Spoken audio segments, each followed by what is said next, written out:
Hello and welcome to this first lecture in our course, The Israeli-Palestinian Conflict, History, Politics, and Perspectives. In this course, we dive into one of the most complex and enduring conflicts of modern history, a conflict whose roots reach deep into a tangled web of powerful forces. The Israeli-Palestinian conflict has been shaped by nationalism, imperialism, and religion, each playing a decisive role in its development and continued existence. These factors aren't just background elements. They are active driving forces that have steered the course of the conflict for decades. And because of this complex foundation, the conflict has been at the center of vigorous historiographical debate, with scholars and historians offering diverse and often contrasting interpretations. These varied perspectives reflect not only the conflict itself, but also the intricate political and ideological dynamics of the regions and cultures involved. Over time, it has evolved into a multidimensional phenomenon that demands an interdisciplinary approach. Political history, social history, cultural studies, and global history each offer unique insights that help us understand the conflict at different levels. Through political history, we look at the structures and power struggles that have shaped the policies and decisions of the past and present. Social history allows us to examine the impact of these events on individuals and communities, while cultural studies explore the symbols, narratives, and identities that have emerged from and contributed to this ongoing struggle. And by placing the conflict within the framework of global history, we can see how it intersects with broader geopolitical dynamics, enabling us to understand not only the localized impact, but also the ways this conflict resonates on a global scale. By weaving together these diverse perspectives, we start to build a richer, more layered understanding of the Israeli-Palestinian conflict. A conflict that is as much about people and power as it is about history and ideology. Each of these lenses provides a different way of seeing, analyzing, and ultimately trying to understand this profoundly complex struggle.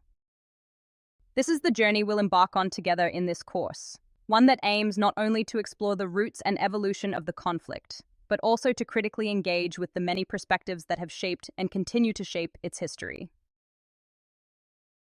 Nationalism stands at the very heart of the Israeli-Palestinian conflict. It drives both sides, shaping aspirations, fears, and a sense of belonging.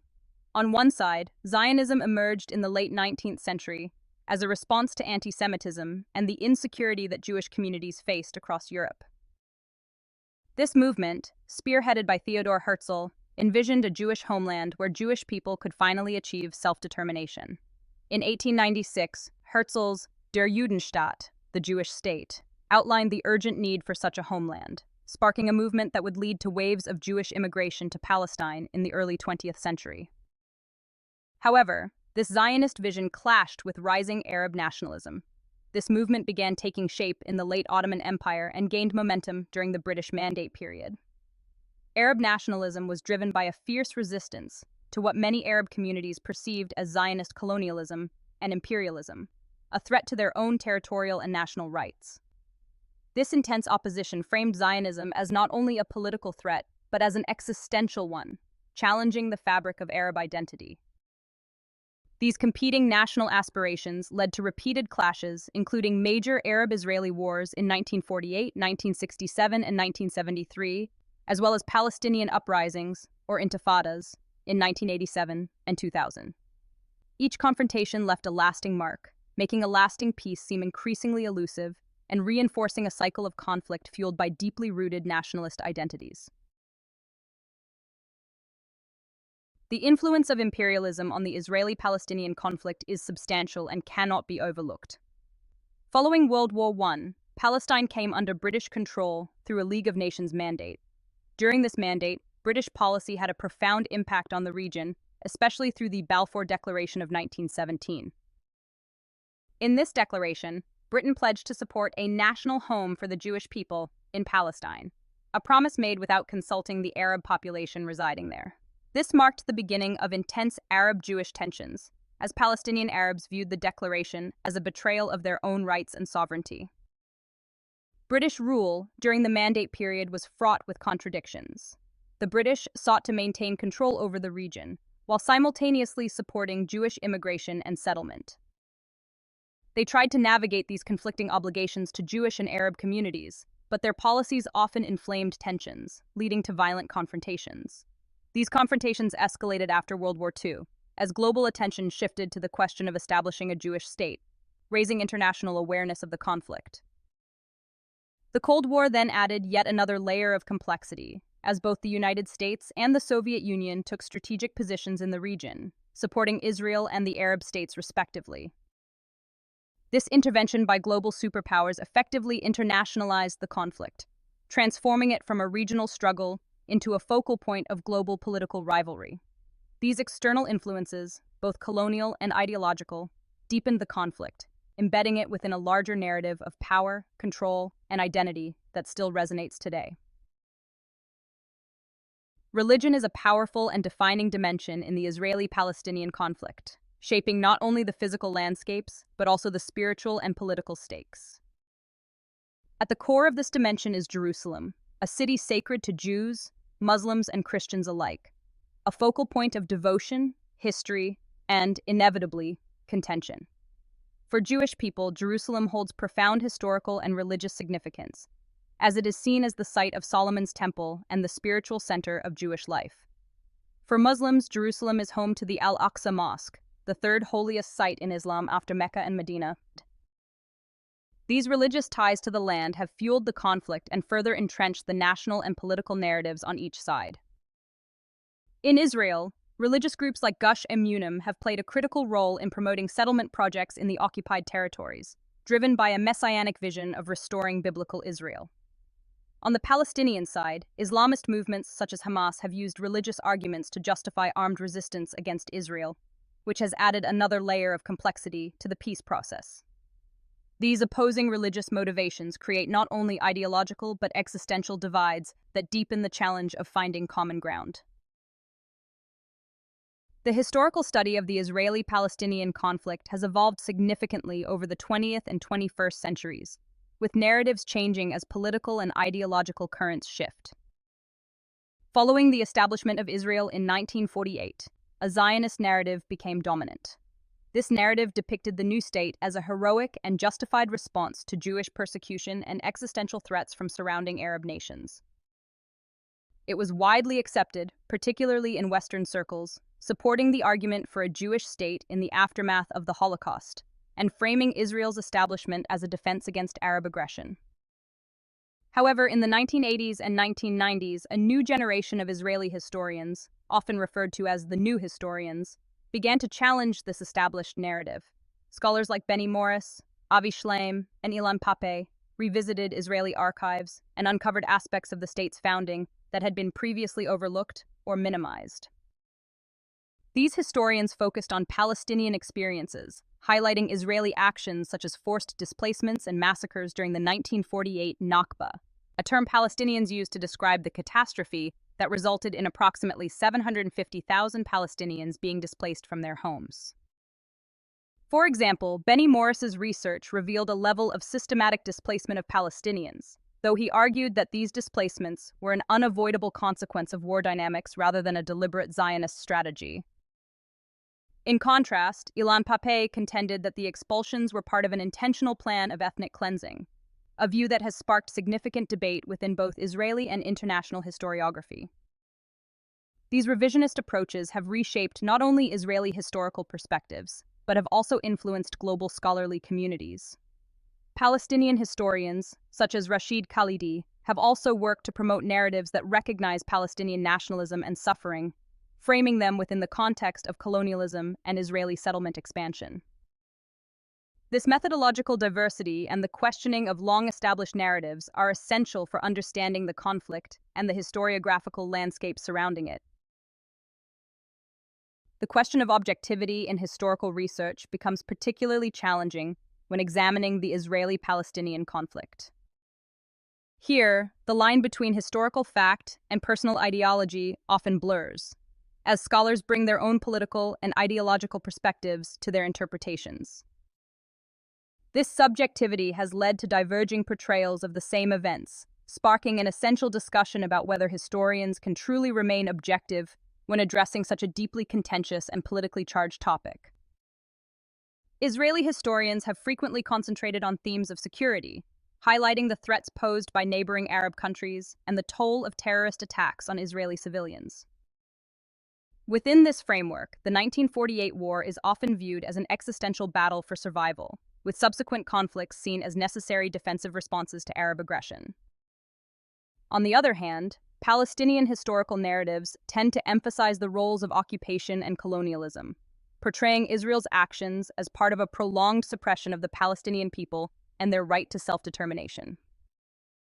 Historian James Gelvin underscores the importance of recognizing the political and ideological assumptions that shape historical research. He argues that while both Israeli and Arab historians may be influenced by their national backgrounds, this influence does not necessarily invalidate their research. Instead, Gelvin advocates for methodological pluralism, a call for historians to actively incorporate multiple perspectives and sources to create a more nuanced and comprehensive understanding of the conflict. Gelvin's call for pluralism reflects a broader movement in modern historical scholarship, which acknowledges the role of subjectivity in historical interpretation. Rather than aiming for an elusive pure objectivity, historians are encouraged to be aware of their biases and work towards inclusivity by integrating diverse narratives, including both Israeli and Palestinian perspectives. This approach has become central in teaching the Israeli-Palestinian conflict, where students are urged to critically analyze various historiographical approaches, understanding how national interests and political contexts can shape historical representations. Methodological pluralism is essential in studying the Israeli-Palestinian conflict. Historians employ a variety of approaches, including archival research, oral history, and analysis of political documents. This multifaceted approach enables scholars to examine the conflict from multiple angles and to compare competing narratives. For instance, both Israeli and Palestinian historians increasingly draw upon accessible archives to explore Zionist and Arab strategies and responses in the early stages of the conflict. Exploring these historical methods offers students and researchers insight into the diverse tools and approaches necessary to investigate complex, contested topics. This methodological range fosters a critical approach to historical research, where students learn to evaluate different sources and to analyze both bias and objectivity in historiography. This openness to multiple perspectives not only enriches our understanding of the conflict, but also teaches the importance of rigorous, balanced inquiry in historical scholarship. The political history of the Israeli-Palestinian conflict is deeply intertwined with the actions of influential leaders and political actors who have shaped the trajectory of both warfare and peace efforts. Figures like David Ben-Gurion, Yasser Arafat, and several U.S. presidents stand out as pivotal figures in this history. David Ben-Gurion, Israel's first prime minister, was instrumental in the founding of the Israeli state and the establishment of a strong, resilient nation capable of withstanding pressures from neighboring Arab countries. His leadership set the stage for Israel's development as a national force in the region. On the Palestinian side, Yasser Arafat, as leader of the Palestinian Liberation Organization, PLO, embodied Palestinian resistance against Israeli occupation. Arafat's political strategy, which blended diplomacy with armed struggle, was essential in unifying various Palestinian factions under a common cause. His involvement in the Oslo Accords in 1993 represented a major turning point, marking the first mutual recognition between Israel and the PLO and fueling hope for a two-state solution. Although Oslo was a landmark agreement, it also highlighted the difficulties of implementing peace agreements, as unresolved issues eventually led to the outbreak of the Second Intifada in 2000. These major diplomatic efforts, such as the Camp David Accords of 1978 and the Oslo Accords of 1993, were milestones in the attempts to establish peace in the region. Camp David, brokered by U.S. President Jimmy Carter, successfully brought peace between Egypt and Israel, though it left the Palestinian issue unresolved. Oslo seemed promising, with both Israel and the PLO officially recognizing each other. Yet, historical analysis reveals how these diplomatic initiatives, though groundbreaking, ultimately struggled to create a lasting peace, as critical points were left unresolved, fueling further conflict. Beyond the political sphere, social history provides invaluable insight into how the conflict has profoundly affected the everyday lives of people in Israel and the Palestinian territories. This dimension explores issues of displacement, migration, and demographic changes that have left a lasting impact. One powerful example is the Nakba of 1948, in which hundreds of thousands of Palestinians were forced from their homes, becoming refugees, a crisis that remains central to the conflict today. For Palestinian historians like Rashid Khalidi, the refugee question is a critical aspect of Palestinian historical memory, underscoring the deep and enduring socio-economic impacts of displacement on Palestinian society. Cultural expressions such as literature, film, and art have also been crucial in shaping and communicating narratives about the conflict. Artists from both Israel and Palestine have used their work to explore themes of identity, loss, and resistance, creating spaces for dialogue and reflection. Palestinian poet Mahmoud Darwish, for instance, used his poetry as a form of resistance, writing about exile, colonialism, and the struggle for national self-determination. In Israel, the film industry increasingly depicts the military reality and the internal debates over settlements and relations with Palestinians, providing a cultural lens through which Israelis process and question their own role in the conflict. The social and cultural dimensions of the conflict are essential to understanding it as not just a political battle, but a struggle over identities, narratives, and collective memory. Through these cultural expressions, both Israelis and Palestinians construct and reinforce their understandings of the conflict, shaping the way they see themselves and each other. To truly understand the Israeli-Palestinian conflict, we must place it within a global context, as it has not developed in isolation from broader international power dynamics. For decades, this conflict has been intertwined with the landscape of global relations, especially during the Cold War. The superpowers of that era, the United States and the Soviet Union, used the Middle East as a strategic arena, each supporting different actors in the conflict. The U.S. has consistently provided Israel with robust economic and military support, which has been crucial in helping Israel maintain its military edge in the region. Meanwhile, the Soviet Union supported various Arab states and Palestinian factions, which escalated the conflict, embedding it within the larger East-West rivalry. Since the end of the Cold War, global institutions like the United Nations have attempted to play a more proactive role in peace efforts, though with limited success. The UN Security Council has passed numerous resolutions calling for the withdrawal of Israeli forces from occupied territories, yet many of these have lacked follow-through or enforcement, highlighting the broader balance of power in the international system. Here, we see how national interests and the competing priorities of powerful states often impede a collective and effective resolution to the conflict. Historians like Avi Schleim argue that this international dimension, especially Western intervention and ongoing support for Israel, has complicated efforts toward a lasting peace. Schleim points out that external actors have often prioritized their own strategic goals over the pursuit of a fair and sustainable peace in the region, thereby perpetuating cycles of instability and resistance. In sum, the Israeli-Palestinian conflict cannot be fully grasped without considering the intricate interplay of nationalism, imperialism, and religion.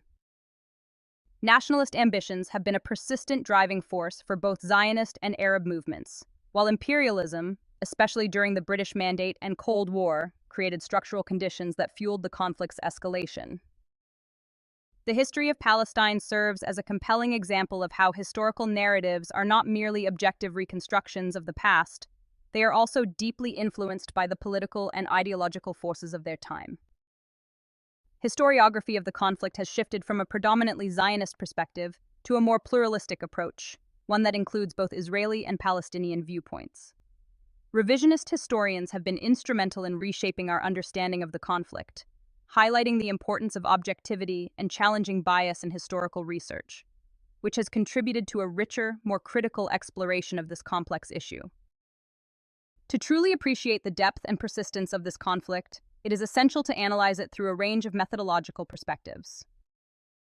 Political and diplomatic history reveals the roles of state leaders and diplomatic agreements in shaping the conflict's course, while social and cultural history shows how the conflict has impacted ordinary lives and inspired artistic expressions that reflect collective experiences of war, displacement, and resistance. Lastly, a global historical perspective is crucial for understanding how international power dynamics have influenced the conflict's development and peacemaking efforts. By weaving together these diverse methodological lenses, we arrive at a more nuanced understanding of the Israeli-Palestinian conflict and the profound historical roots that sustain it. In our next lecture, we'll dive deeper into the Jewish claims to the land of Palestine, exploring the historical and ideological foundations behind the belief in a right to establish a state in the region. To fully understand this claim, we'll need to journey back further in history to examine key religious, cultural, and historical factors that have shaped Jewish connections to this land over millennia. As we look at these ancient ties, we'll consider the diverse influences, from religious narratives to historical events, that have formed the basis for Jewish aspirations for a homeland in Palestine. This background is crucial for grasping the motivations and perspectives that have contributed to the modern conflict, adding yet another layer to our understanding of the complex dynamics at play. Remember to subscribe to the Academy of History and Culture if you're interested in learning more about this intricate and often misunderstood conflict. Thank you for joining today, and I look forward to seeing you next time.